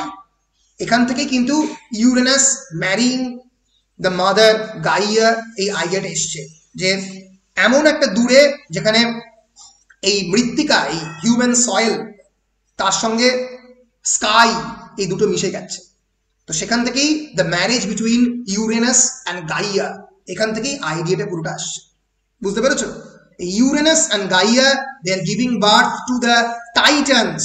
There are 6 male Titans, pre-Olympian gods, and they are Coeus, Crius, Cronus, Hyperion, Iapetus and Oceanus. আর 6 জন ফিমেলও ছিল, নেমোসাইন, Phoebe, Rhea, Theia, Themis and Tethys. বিভিন্ন লোকে এই বিভিন্ন জন বিভিন্ন পাওয়ারকে represent করে। এর মধ্যে থেকে আমরা ডিটেলে যাচ্ছি না কে কে কোন পাওয়ারকে রিপ্রেজেন্ট করে। এর মধ্যে থেকে ক্রোনাস আর Rhea, they will marry each other. Cronus and Rhea. তাহলে বুঝতে পারছো Greek mythology actually begins with incest and the incest actually is continuing. Another brother is marrying another sister. Cronus বিয়ে করছে রেয়াকে। ক্রোনাস কথাটা কি থেকে এসছে? ক্রোনোলজি থেকে, CHRONOLOGY। ক্রোনোলজি মানে কি? ক্রোনোলজি মানে সিকোয়েন্সিয়াল মার্চ অফ টাইম, সময়। Cronus is the god of the time, সময়ের দেবতা ক্রোনাস। ক্রোনাসের সিম্বল কি? কাস্তে। এটা কোনো পলিটিক্যাল সিম্বল নয়।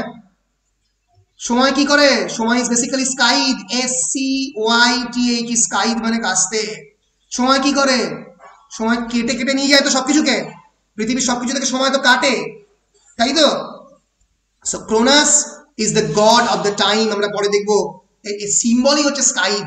So the very iconography of the Cronus is very much related with the conception of time. Time এর সঙ্গে খুব ভীষণভাবে রিলেটেড।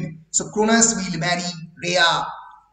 এতগুলো টাইটানদেরকে তারা ব্যানিশ করবে, তারা একটা জায়গাতে ঘরের মধ্যে মানে একটা হেলের মধ্যে, হেডস এর মধ্যে ব্যানিশ করবে, এবং Cronus and Rhea will marry each other. তো সেই স্টোরিটা আমরা দেখবো। এটা সাইক্লপ। সাইক্লপ কি আমি পরে বলছি, যাদের একটা চোখ আছে মাথার মধ্যে, পরে দেখাচ্ছি। তার আগে মাইথোলজিতে কন্টিনিউ করি। So after Cronus was born, Gaia and Uranus decreed no more titans were to be born. ক্রোনাসের বার্থের পরে, Cronus was the youngest one, ক্রোনাসের বার্থের পরে Gaia and Uranus Gaia and Uranus মানে the mother earth and the mother sky and the father sky, sorry. They decided to have no more titans were to be born. আর টাইটানের জন্ম হবে না. They were followed by the one-eyed cyclops and the heterochires or the 100-handed ones. টাইটানের জন্ম দেওয়ার পরেই সাইক্লপসের জন্ম শুরু হয়. Cyclops হচ্ছে ওয়ান-আইড মনস্টার এবং তারপরে 100টা হাত রয়েছে এরকম হেকাটন চায়ার্স এর জন্ম হতে শুরু করে. ফলে তারা ডিসাইড করে যে তারা no more child. And these cyclops and hecaton chairs were both thrown into Tartarus. Tartarus মানে darkness or Hades or hell. হেলের মধ্যে ছুঁড়ে ফেলে দেওয়া হয়. কে ফেলে? ইউরেনাস. ফলে a father figure is banishing all the childs is a recurrent motif, a recurrent pattern in Greek mythology. But the father is torturing their child. এটা কোনোদিন কোনো হিন্দু মাইথোলজিক্যাল টেক্সটের মধ্যে খুঁজে পাওয়া যাবে না যে বাবা শিশুদেরকে হত্যা করছে. হয়তো কয়েকটা ছোট্টখাট্টো ইনস্টেন্স পাওয়া যেতে পারে, কিন্তু এই যে deliberate and the constant killing and the murdering of the child, এটা কোনো হিন্দু মাইথোলজিক্যাল টেক্সটের মধ্যে পাওয়া যাবে না, যেখান থেকে চাইল্ডেরও রাগ বাবার এগেনস্টে. এবং সেই অ্যাঙ্গারটা আমরা প্রত্যেকটা গ্রিক এবং রোমান মাইথোলজিক্যাল ক্যারেক্টারের মধ্যে দেখব. তাহলে প্রথম ইউরেনাস এই সাইক্লপসদেরকে, যারা দ্য গ্রিক প্রাইমোরিয়াল ডেইটি, যারা those who are one eyed monster এবং 100-handed মনস্টার, তাদেরকে হেডস এর মধ্যে ফেলে দেয়. And this made Gaia furious. এটা গাইয়াকে ভয়ঙ্করভাবে রাগিয়ে দেয়. Cronus means the youngest one and the most terrible of the Gaia's children, was convinced by Gaia to castrate his father. Castration means removing the male genitalia or removing the male sexual organ. Castration is a kind of iconography or a symbol through which a male's power has been reduced. একজন মেলের ক্ষমতাকে reduce করার জন্য castration সিম্বলটাকে চিরকাল use করা হয়. It's the removal of the male sexual organ. তাহলে Greek মাইথোলজির মধ্যে তোমরা বারবার এই ভায়োলেন্স, এই ভয়ঙ্কর ভায়োলেন্সের গল্পটা তোমরা বারবার পাবে. বারবার বলছি, এই ভায়োলেন্সের সঙ্গে নিজেকে ইউজ টু করে নিতে হবে, না হলে কিন্তু গ্রিক মাইথোলজি বোঝা যাবে না. সো আমরা যাদের কথা এখন বলছি তারা প্রত্যেকেই গ্রিক প্রাইমোরিয়াল ডেইটি. প্রাইমোরিয়াল মানে ancient Greek deity. Primordial Greek deity. Primordial means ancient, একদম শুরুর দিকে গ্রিক যে মাইথোলজি যাকে দিয়ে শুরু হচ্ছে তাদের. সো আমরা অলরেডি পেলাম ক্রোনাসের কথা. ক্রোনাসের জন্ম হলো, ক্রোনাস গাইয়ার সঙ্গে একটা কন্ট্যাক্টে গেল, that he will castrate his father. His father was, ক্রোনাসের ফাদারের নাম কি দেখি, মনে আছে কিনা বলো? Uranus. Right, right. Gaia and Uranus are the primordial father and the mother figures. Okay, they are the primordial father and the mother figures. They are giving birth to these cyclops and heterochires. তার আগে কাদের জন্ম দিয়েছে? Titans. এই Titans এর representative কে? Cronus. Cronus কে? Cronus was the god of the time. Cronus গাইয়ার সঙ্গে একটা কন্ট্যাক্টে গেল in order to castrate his father. He successfully did this and became the ruler of the Titans with his sister wife Rhea as his consort, and the older Titans became his court. সেই প্রথম Cronus তারই sister রেয়াকে he will marry, বিয়ে করলো sister wife রেয়াকে, এবং অন্যান্য Titan তার কোর্টের পাঠ হলো. অন্যান্য টাইটান বলতে আমরা আগেই দেখেছি কোইয়াস, ক্রিয়াস, হাইপেরিয়ান, তাকে নিয়ে কিটসের কবিতা আছে, ইয়াপেটিয়াস এন্ড ওশিয়ানাস. আর অন্যদিকে Mnemosyne, Phoebe, Rhea, Theia, Themis and Tethys, এদেরকে নিয়ে তারা কোর্ট তৈরি করলো. এটাই known as the pre Olympian court আর প্রি অলিম্পিয়ান গডস কোর্ট. এটা হচ্ছে গ্রিক প্রাইমোরিয়াল ডেইটি. তাহলে বুঝতে পারছো প্রথম থেকেই কিভাবে মানে নিজেদের ফাদার ফিগারকে হত্যা করার যে মাইথোলজিক্যাল ক্যারেক্টারিস্টিক ট্রেট, সেটা আমরা প্রথম থেকেই এই গ্রিক মাইথোলজির মধ্যে পাচ্ছি. পিটার পল রুবেন্সের খুবই disturbing painting, Cronus devouring one of his children. এরপরে আমরা দেখবো যে ক্রোনাস নিজের সন্তানদেরকে কিভাবে, জীবন্ত সন্তানদেরকে চিবিয়ে খেয়ে ফেলছে. সো প্রথমেই the Cronus overthrew his father and ruled during the mythological golden age, যার কথা আমরা অলরেডি পড়েছি। এই mythological golden age A Cronus is ruling until he was overthrown by his own son Zeus. Zeus এর কথা আমরা প্রত্যেকটা গ্রিক মাইথোলজিতে পাই, যে Zeus is known as the great god of the gods, the great god of the gods, ঈশ্বরদের ঈশ্বর হচ্ছে Zeus। সেই Zeus আসছে কার থেকে? এই ক্রোনাস থেকে। এবং আমরা দেখব যে ক্রোনাস কিভাবে জিউসের দ্বারা বিতাড়িত হবে এবং ক্রোনাস কিভাবে ইমপ্রিজন করে আবার এই টাটারাস মানে দ্য গ্রেট অ্যাবিস তার মধ্যে রেখে দেওয়া হবে। আমি বারবারই বলেছি, Cronus was usually depicted with a harp or scythe or sickle. কাস্তের সিম্বল হচ্ছে Cronus, which was the instrument he used to castrate and depose Uranus, his father. And in Athens, on the 12th day of the Attic month of the Hecatombion, a festival called Cronia was held in honor of the Cronus to celebrate the harvest. Cronus was also the god of the harvest. Harvest is very much related with season. কৃষি তো খুব ভীষণভাবে সিজনের সঙ্গে জড়িত, তাই Cronus একদিকে কৃষিরও দেবতা, আবার একদিকে টাইমেরও দেবতা, একদিকে সিজনেরও দেবতা, suggesting that as a result of his association with the virtuous golden age, Cronus continued to preside as the patron of the harvest. হারভেস্টের দেবতা হিসেবে, যেটা পরবর্তীকালে খানিকটা ডায়োনাইসিয়াস হয়েছিল, সেই হারভেস্টের দেবতা হিসেবে ক্রোনাস ক্রোনাস সেলিব্রেটেড হয়। So Cronus was also identified in classical antiquity with Roman deity Saturn. ক্রোনাসের এক্সাক্ট ইকুইভ্যালেন্ট হচ্ছে রোমান মাইথোলজিতে স্যাটার্ন, SATURN। মনে থাকবে, আমি সেটা পরে আরেকবার দেখাবো। রোমান মাইথোলজিতে কার নাম কিভাবে চেঞ্জ হয়ে যাচ্ছে সেটা আমি এর পরে দেখাবো, কালকের ক্লাসে, হয়তো নেক্সট পরের দিনের ক্লাসে দেখাবো। কিন্তু এটুকু জানো যে ক্রোনাসের অরিজিনটা কি, ক্রোনাস কিভাবে তার বাবা ইউরেনাসকে মারলো এবং ক্যাস্ট্রেট করলো এবং ডিপোজ করলো। This is another famous painting, the mutilation of the Uranus by Saturn. Saturn মানে ক্রোনাস, তার স্কাইড সিম্বল দিয়ে কিভাবে তার মেল অর্গানকে ডিপোজ করছে, করে সে পাওয়ার নিচ্ছে। ফলে গ্রিক মাইথোলজিতে এই symbol of the castration, removing the male sexual organ and then becoming the god, emasculation যেটাকে বলা হয়, এটা কিন্তু একটা রেকারিং থিম। এটা আমরা এর পরপর স্টোরিগুলোতে দেখব, ইরিপাস থেকে শুরু করে অন্যান্য বিভিন্ন স্টোরিতে এই যে বাবাকে মারার গল্প এবং তার সঙ্গে সঙ্গে মায়ের সঙ্গে সেক্সুয়াল কন্ট্যাক্ট, এটা কিন্তু হতেই থাকছে। No more in Greek mythology incest is a taboo. Incest কিন্তু ট্যাবু থাকছে না, এটা একটা ন্যাচারাল অকারেন্সে পরিণত হচ্ছে। এরপরে যার জন্ম হচ্ছে তার ছবি তোমরা স্ক্রিনের মধ্যে দেখতে পাচ্ছ। He is Zeus or Jupiter, one of the most powerful of the gods. And the motif of the father against son conflict was repeated when Cronus was confronted by his son Zeus.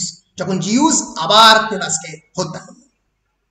Because Cronus had betrayed his father, he feared that his offspring would do the same. এই প্রত্যেকটা ক্যারেক্টারের মধ্যে ভয় কাজ করছে যে আমি যেহেতু আমার বাবার সঙ্গে একই জিনিস করেছি, my son will continue this tradition, একই জিনিস আমার সঙ্গে করবে। So he feared that his offspring mean next generation, my own son would do the same. And so each time Rhea gave birth, he snatched up the child and ate it. যার mythology তোমরা এখানে দেখিয়েছি, প্রত্যেকবার যখন রেয়া একটা করে সন্তানের জন্ম দিত, he would devour it. Cronus হাতে স্কাইড নিয়ে তার সন্তানকে খেয়ে ফেলত, জীবন্ত গিলে ফেলত। Rhea hated this and once tricked him by hiding Zeus and wrapping a stone in a baby's blanket. এরপরে যেটা ঘটলো, রেয়া জিউসকে একটা বেবির ব্ল্যাঙ্কেটের মধ্যে লুকিয়ে রাখলো, যার চারিদিকে পাথর দেওয়া ছিল, চারিদিকে স্টোন দেওয়া ছিল, which Cronus ate, যেটা ক্রোনাস শুদ্ধ গিলে ফেললো। When Zeus was full grown, he fed Cronus a drugged, এটা হি হবে না, এটা শি হবে, শি বলতে আমাদের Rhea actually fed Cronus a drugged drink which caused him to vomit, যেটা তাকে বমি করাবে ক্রোনাসকে। জিউস তখন কিন্তু ক্রোনাসের পেটের মধ্যে বড় হয়েছে। Zeus is full grown inside the abdomen or inside the intestinal belly of Cronus, which caused him to vomit, throwing up Rhea's other children and the stone which had been sitting in Cronus's stomach all along. সেই স্টোনের মধ্যে Zeus ছিল। Zeus then challenged Cronus to war for the kingship of the gods. At last, with the help of the Cyclops, যে সাইক্লপদেরকে banish করে দিয়েছিল আগে পেয়েছি, whom Zeus freed from the Tartarus, তাদেরকে জিউস টাটারাস থেকে ফ্রি করলো। Zeus and his siblings were victorious, while Cronus and the Titans were hauled down to the imprisonment in the Tartarus.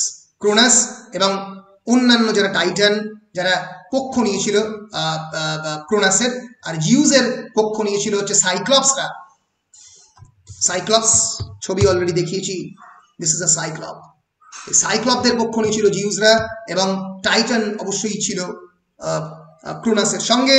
তাদের যুদ্ধের ফলে তাদেরকে টাটারাসে ব্যানিশ করলো, and Zeus became the new king.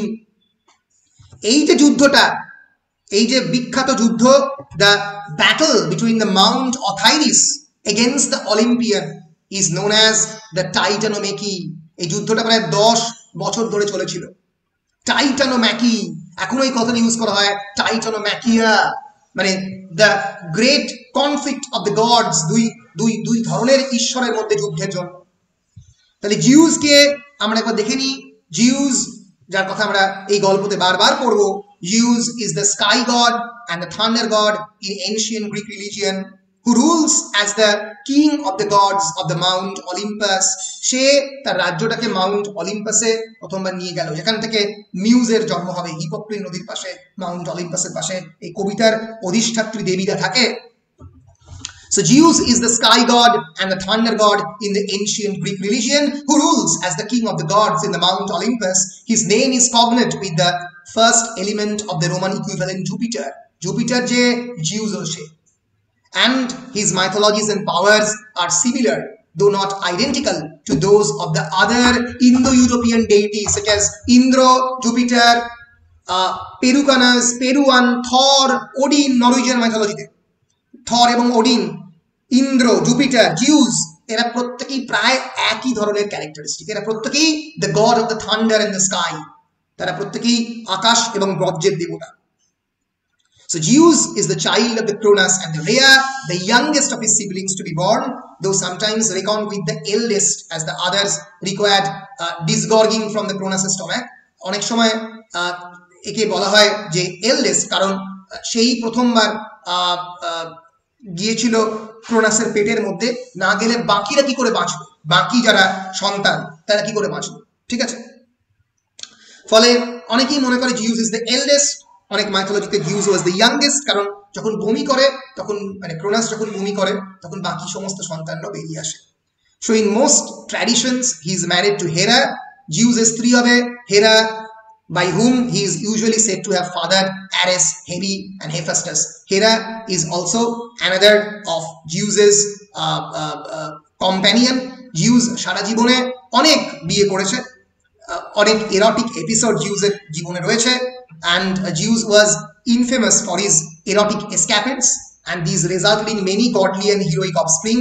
Zeus'ের অনেক সন্তান সারা পৃথিবীতে, Athena, Apollo, Artemis, Hermes, Persephone, Dionysius, Perseus, Heracles, Helen of Troy, Minos and the Muses. প্রচুর মানুষ এবং তার সঙ্গে সঙ্গে দেবতার তোমরা উল্লেখ পাচ্ছ। Apollo was the god, sun god. Artemis, Dionysius, যার গল্প আমরা এখানে পাবো, who was the god of the grapevine, যাকে ব্যাক্কাস বলা হয়। এরা প্রত্যেকেই, এমনকি হেলেন অফ ট্রয়, এরা প্রত্যেকেই জিউসের সন্তান।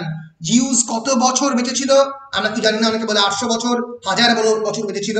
ফলে জিউস একটা বিরাট সময়কাল ধরে এই গ্রিক মাইথোলজিতে রাজত্ব করেছেন। তাহলে আমরা যদি একটু তাকাই এই গ্রিক মাইথোলজির দিকে, যেটা আমরা একটু আঁকার চেষ্টা করছিলাম, তাহলে গাইয়া অ্যান্ড ইউরেনাস, এরপরে যে হচ্ছে ক্রোনাস অ্যান্ড রেয়া, REHEA, এরপরে আসছে জিউস, JEUS, অ্যান্ড হেরা। হেরা জিউসের নিজের স্ত্রী ছিল, কোনো সিস্টার ছিল না, কিন্তু জিউস নিজের সিস্টারকেও বিয়ে করেছিল। He has many wife's. Okay, so Cronus এবং রেয়া দেখতে পাচ্ছ, এই স্টোরি যদি দেখতে পাও তাহলে পরিষ্কার বুঝতে পারবে ইউরেনাস, ক্রোনাস, জিউস। ইউরেনাস গাইয়াকে মাদার করে জন্ম দিচ্ছে ক্রোনাসের, ক্রোনাস মারছে ইউরেনাসকে, জিউস মারছে ক্রোনাসকে, এবং এই স্টোরিটা কন্টিনিউ করবে। জিউসকেও মারবে তার নিজের সন্তান, এবং সেই কেউ কি আসছে, কেউ একজন আসছে একদম শেষ মুহূর্তে, এবং সেই সন্তানের নাম আমরা খানিকটা এখানে পাবো। she was Athena. অ্যাথেনাকে জিউস মারবে, সেটা আমরা পরের দিনের ক্লাসে ডিসকাস করব। তাহলে আজকে আমরা এই গ্রিক মাইথোলজিক্যাল ওয়ার্ল্ডের সঙ্গে প্রথমবার ইন্ট্রোডিউস হলাম, যে কিভাবে একজন সন্তান, একজন ছেলে, একজন son, this motive of the son against the father, এটা কিভাবে কন্টিনিউ হচ্ছে, এবং কেন সন্তান তার বাবাকে মারছে, কারণ generation after generation it has been transformed into kind of tradition almost, এটা প্রায় একটা ঐতিহ্যতে পরিণত হচ্ছে। ঠিক আছে, এই জিনিসটা আগে তোমাদেরকে বুঝতে হবে। পরের দিনের ক্লাসে আমি টাইটানোম্যাকি নিয়ে বলবো, এবং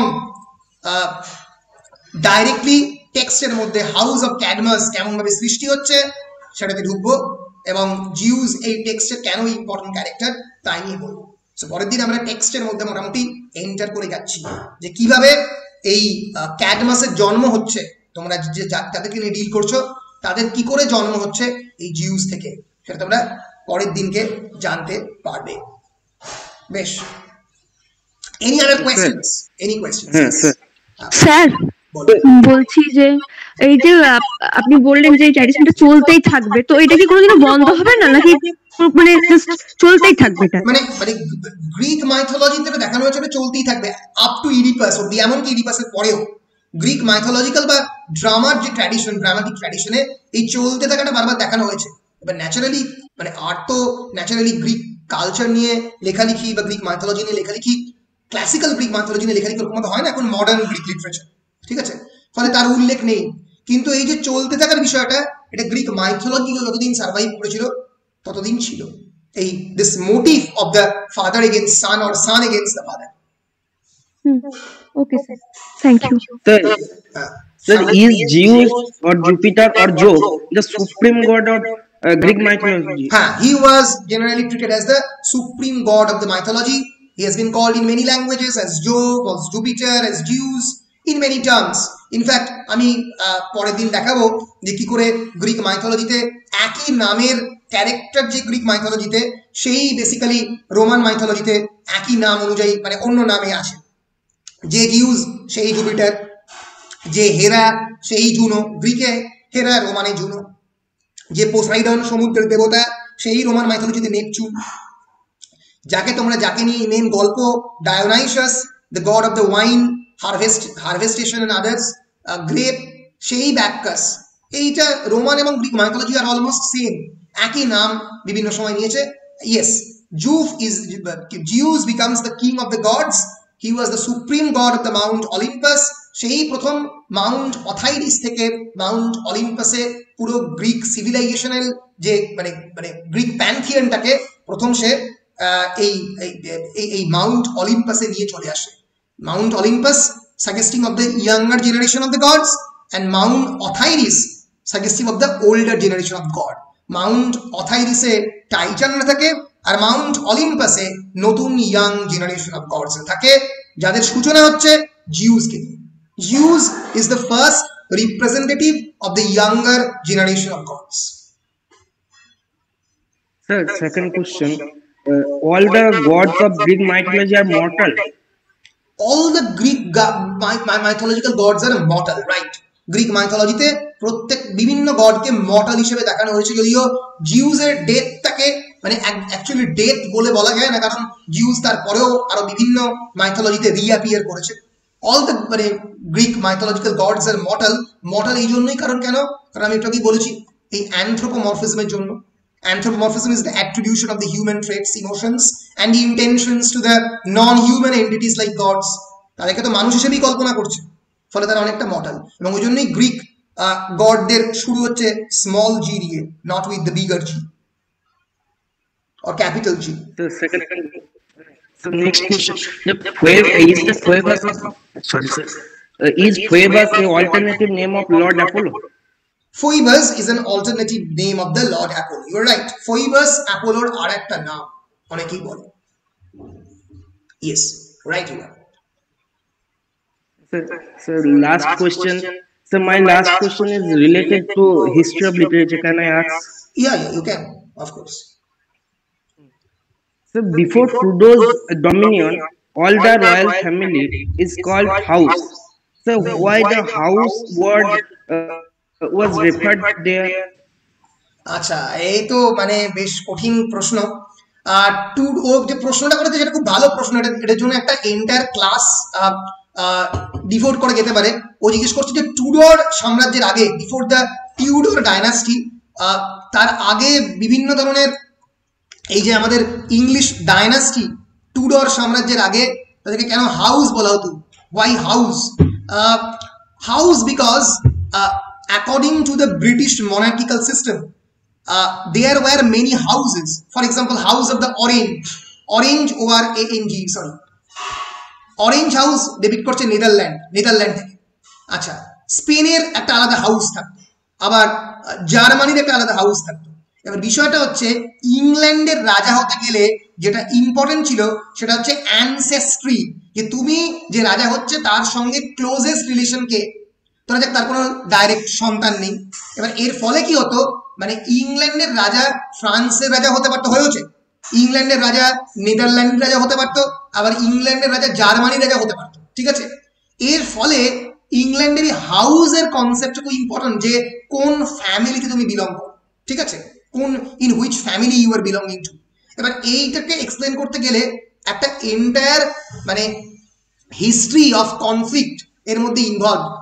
তোমরা পরবর্তীকালে জানতে পারবে হেনরি দ্য 8th বলে একজন রাজা ছিল যার কোনো সন্তান ছিল না, কোনো সন্তান হয়নি। এর ফলে তিনি প্রায় মানে হি ম্যারেড 8 times, প্রায় 8 বার মতো তিনি বিয়ে করেন, 8 জন স্ত্রীকে হত্যা করেন। এর ফলে ইংল্যান্ডে রিফরমেশন মুভমেন্ট হয়, রিফরমেশন, যার ফলে ইংল্যান্ড জুড়ে একটা আলাদা চার্চই এস্টাবলিশড হয়, known as the church of the England, which is different from the Church of the Holy Roman Empire. কারণ খ্রিস্টানিটি জন্ম তো রোম থেকে, খ্রিস্টান ইংল্যান্ড থেকে তো নয়। ওই জন্য রোমান যে পোপ সেই ইংলিশ চার্চকে নিয়ন্ত্রণ করত, কিন্তু হেনরি দ্য 8th এর পরে এই বিষয়টা পুরো বদলে যায়। এবার এই হাউসের কনসেপ্টে এইটুকু জেনে রাখো যে হাউস আসছে এই কনসেপ্ট থেকে, যে ওই অ্যানসেস্ট্রাল অরিজিনকে সিগনিফাই করতে, যে কোন পার্টিকুলার এম্পায়ারে বা অ্যানসেস্ট্রাল অরিজিনে সে বিলং করছে। সে নেদারল্যান্ড থেকে হতে পারে, স্পেন থেকে হতে পারে, জার্মানি থেকে হতে পারে, হয়েছে ইটালি থেকেও হয়েছে, ঠিক আছে, ইংলিশ মনার্ক। এর ফলে হাউসটা সিগনিফাই করছে অ্যানসেস্ট্রাল হাউসকে, ঠিক আছে। কিন্তু এর বিষয়ে যদি আরো ইলাবোরেট বলতে হয় তাহলে মানে 10 থেকে 12টা ক্লাস লাগবে ইংলিশ মনার্কিকে নিয়ে বলতে গিয়ে। তোমরা নেটফ্লিক্সে একটা ওয়েব সিরিজ হচ্ছে, তোমরা জানো কি জানি না, দ্য ক্রাউন বলে, it's a brilliant web series, যেখানে এই ইংলিশ মনার্কিকে নিয়ে অনেক কিছু বলা আছে।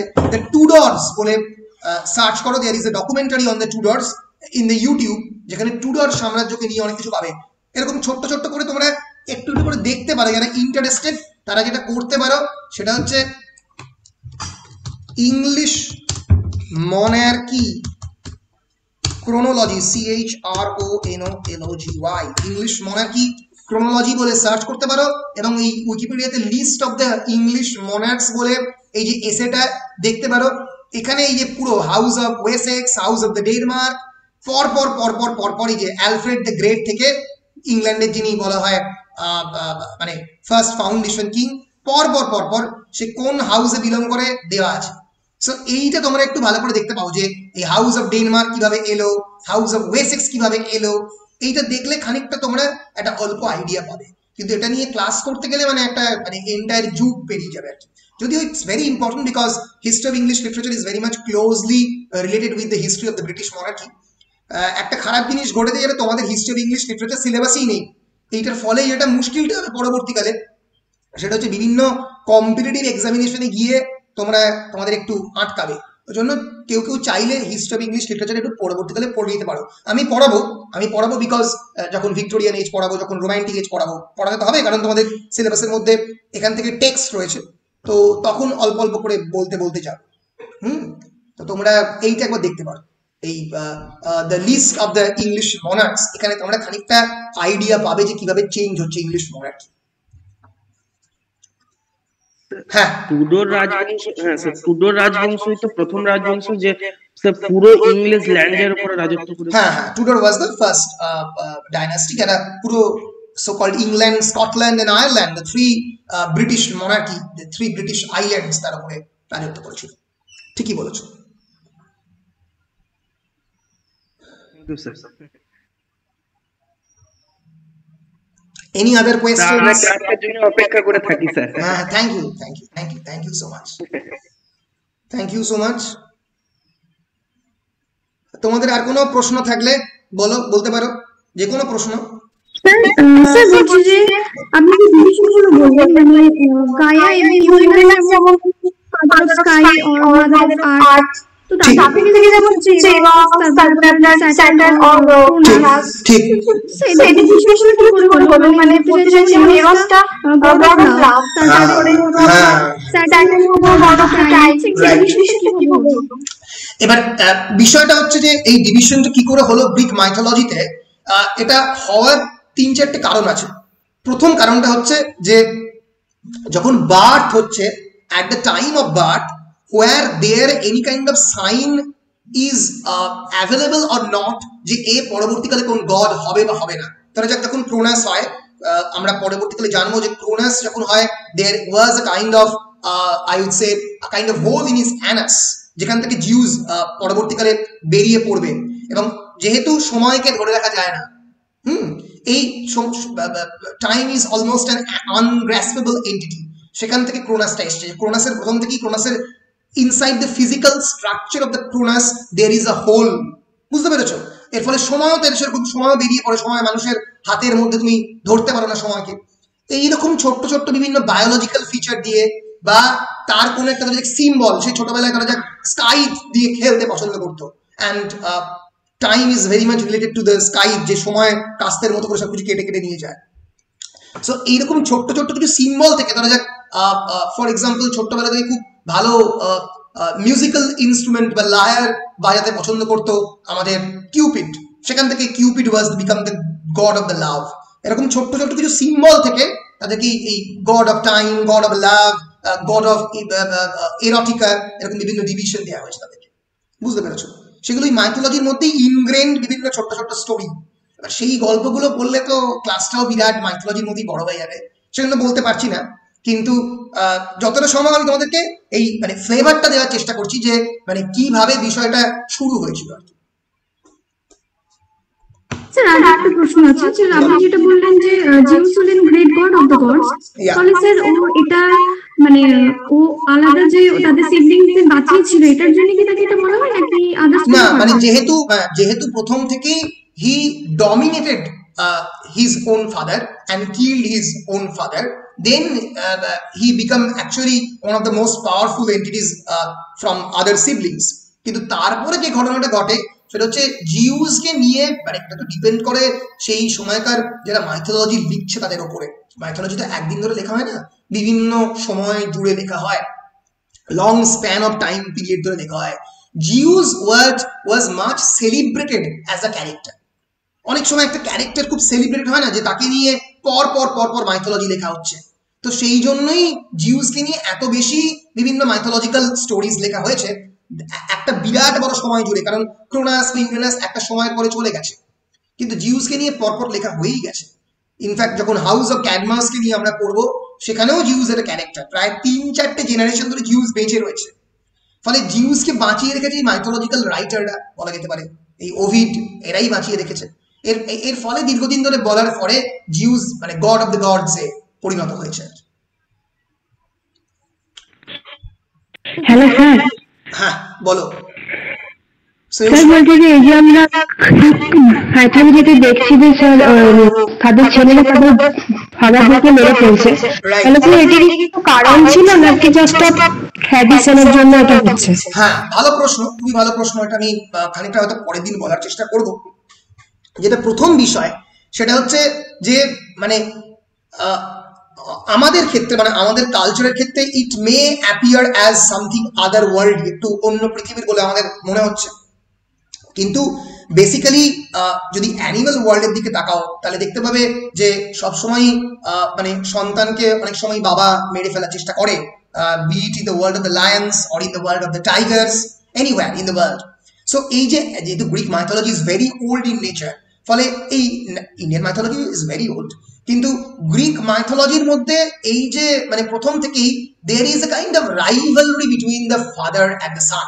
এই রাইভালরিটা প্রথম থেকে ক্রিয়েট হয়েছে because of the birth of Uranus without any kind of male assistance. Uranus যখন জন্ম হয় without any form of male assistance, Gaia gave birth to the Uranus.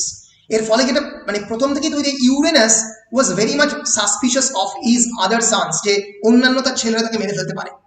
তো এই যে প্রথম থেকেই একটা there is an growing atmosphere of suspicion, PICION, সন্দেহের যে বাতাবরণ, ডাউট and mistrust, এই যে বাতাবরণটা প্রথম থেকেই সন্তান এবং বাবার মধ্যে তৈরি হচ্ছে গ্রিক মাইথোলজিতে, যেটা কিন্তু অন্যান্য মাইথোলজিতে তৈরি হচ্ছে না।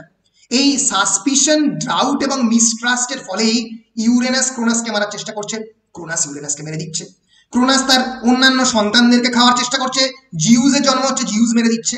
এই যে atmosphere of doubt, mistrust and suspicion and of course lack of paternal feelings, এই ল্যাক অফ ফাদারলি বা পেটার্নাল ফিলিংস এর ফলে এইগুলো হচ্ছে তো মূল কারণ গ্রিক মাইথোলজিতে এই ধরনের killing of the father and the sons. This is known as, if you Google, this is known as fratricide or patricide. Patricide মানে killing the fratricide মানে killing the brothers,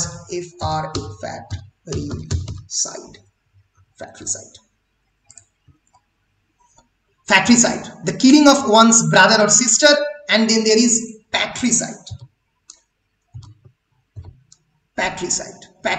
and fratricide. So brotherদের killing হচ্ছে killing of one's father, patricide.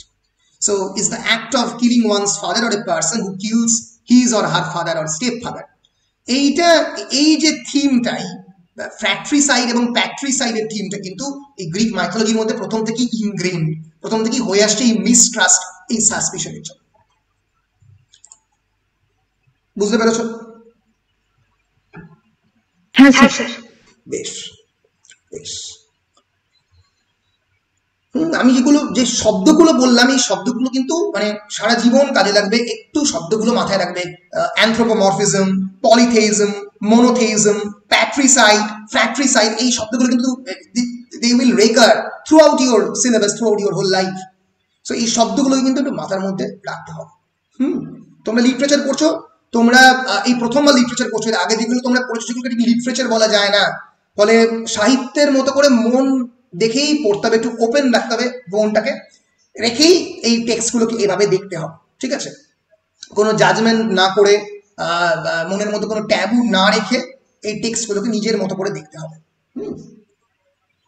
এর পরের দিন আমরা মোটামুটি বুক 3 যে সামারিটা, সেই সামারিটা নিয়ে আলোচনা করার চেষ্টা করব এবং তারপরে টেক্সটে ঢুকে যাবো তার পরের দিন। আমি টেক্সটটা লাইন বাই লাইন পড়াবো, ব্যাককাসের পুরো টেক্সটাই লাইন বাই লাইন পড়াবো, এবং তার সঙ্গে সঙ্গে বাকি পুরো টেক্সটটা লাইন এবং তার সঙ্গে সঙ্গে তোমার সামারি সবই পড়াতে যাবো। কারণ তোমাদের সিলেবাস থেকে যেহেতু মানে লাইন তুলে কোয়েশ্চেন শুধুমাত্র ব্যাককাসের পোর্শন থেকেই আসবে, তাই ব্যাককাসটা আমি পুরোটা লাইন বাই লাইন পড়াবো। তার আগে পুরো বুক 3টা শর্ট কোয়েশ্চেন, বুক 3 অন্যান্য সমস্ত জায়গা থেকে আসে, সেইগুলো আমি মানে পুরো জিনিসটা কি বলতে কোনো জায়গাতে বুঝতে না পারলে সঙ্গে সঙ্গে আমাকে বলবে। বেশ, তাহলে এখানে শেষ করছি নাকি? ওকে স্যার, থ্যাংক ইউ। 1.5 ঘন্টা ধরে যে ক্লাস চললো, অনেকটা তোমাদেরকে সময় নিয়ে নিলাম, কিন্তু কিছু করার নেই, এটা না বললে ব্যাপারটা সম্পূর্ণ হতো না, ঠিক আছে? বেশ, বাই, থ্যাংক ইউ। আপনার ক্লাস করতে খুব ভালো লাগে। Thank you. Okay sir, thank you. আপনার ক্লাস করতে খুব ভালো লাগে, খুব ভালো লাগে। মাই অনার, ভালো লাগে। Thank you. বেশ, কথা হচ্ছে বাবু, হ্যাঁ চলো, thank bye. You sir, thank you. Okay sir, thank you.